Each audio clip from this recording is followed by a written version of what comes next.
Okay, the second topic is the whole incident with Terrelle Pryor and Jim Tressel losing his job.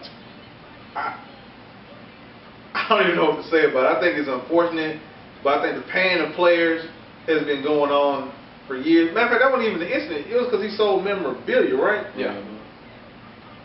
Same thing with the LeBron stuff.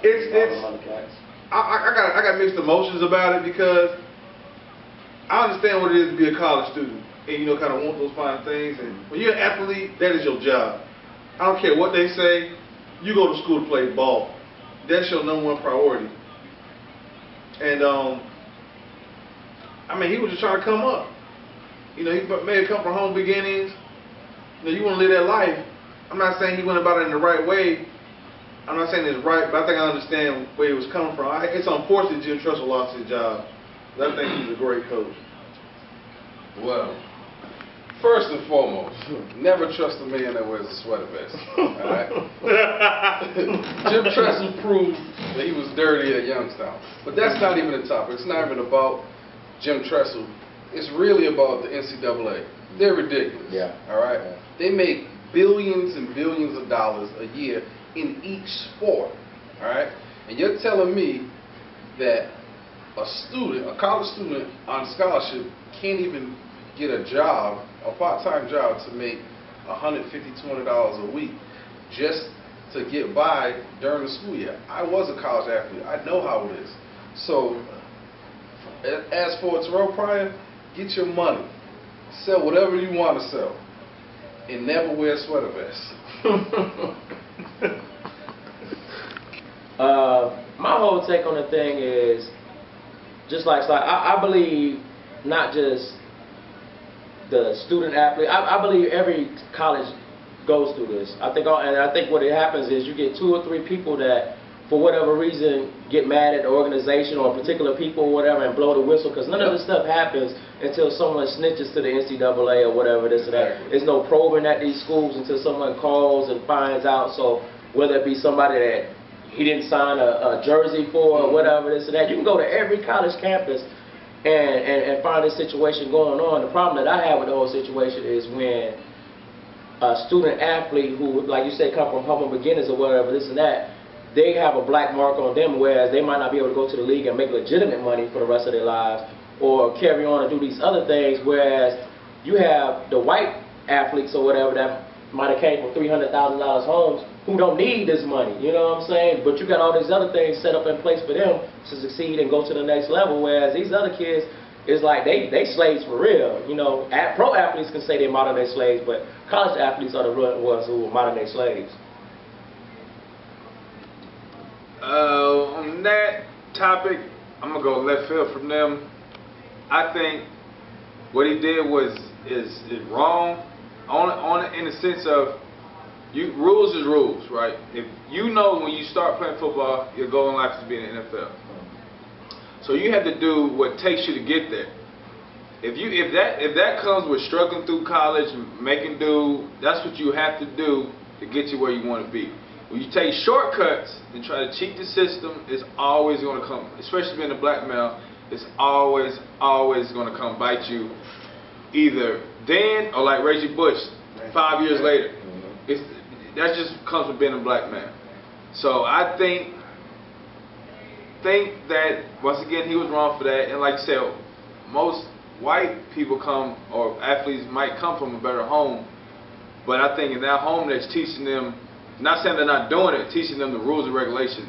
Johnny, you have to live your life this way, blah, blah, blah, blah, blah. You will succeed.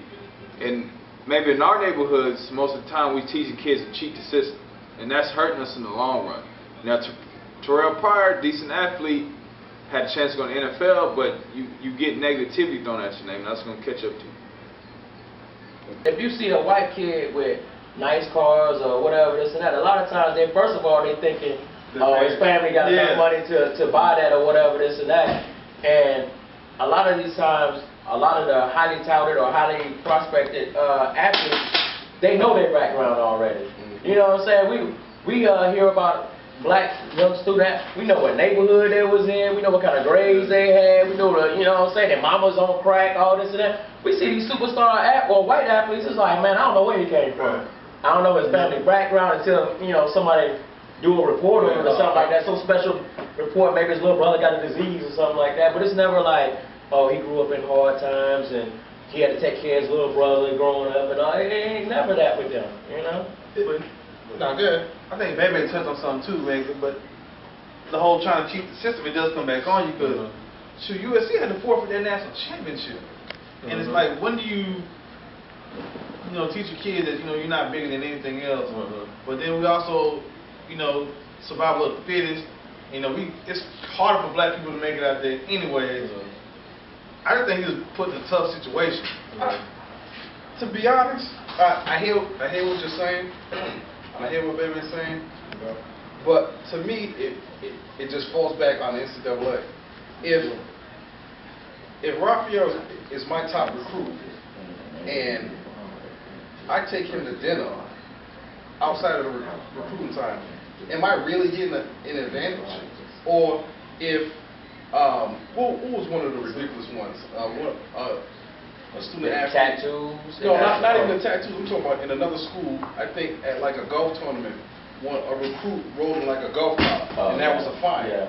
Rode in a golf cart from literally here to over there, and that was an NCAA fine. So to me, it falls back on the NCAA and rules that were written 100 years ago when the world was different. I think they need to change the rules with the time. Now, getting tattoos for memorabilia, is that really wrong?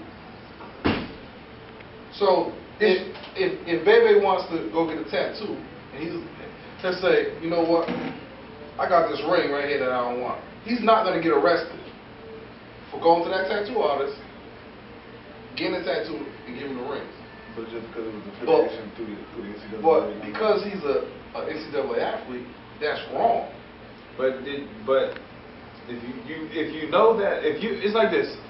If you know something ahead of time is wrong, and you still do it, it's still wrong. Regardless. Well, here's the reason why I know why that is in place, because just like all the UNLV scandals and all that, when you had bookies and people like that who can pay players off and stuff like that. So I see that aspect out of receiving stuff for, like you could throw games and, it's a lot of money to be made and, okay, I got this player, he's in my pocket or whatever, this and that. But you talking about regular cats that's trying to get by, and I do agree with the whole thing, like what Bailey was saying, as far as like the Terrelle Pryor thing, when, you get like 40 different cars, just, $40,000, $50,000 cars zooming on campus, and your license suspended, all this other foolishness. Now, I mean, you can't go to the extremes with it, but at the same time, we all know the superstar athletes who gonna get that preferential treatment, on every campus. You know what I'm saying? So it happens like on every campus. I was going to say, even as low as like Division II schools. Oh, no, you see the thing in Florida, they bet on little league, basketball and football. Yeah, paying the kids off in 6th, 7th, 8th grade. So that's what you're going to grow up and you start thinking like, get that money. I think the NCAA should crack down harder. I mean, y'all might think it's all personal opinion. Y'all might think because the kid's making this much money, blah, blah, blah, it's okay for them to do that. But at the end of the day, it's still rules and regulations. Nah, I don't think it's okay. I just think that the system is flawed. I think the system is flawed. Yeah, but you need to tweak the system with the times. Well, it has to be something also when you're talking about one demographic of people is getting fined and sanctioned more than the other. Yeah. I mean, when was the last time we heard of a white athlete being involved in any one of these high-end scandals? And you can't sit here and tell me that you know the difference is. You know the difference is. They ain't gonna flash the bread that they get. Exactly. You know the difference is.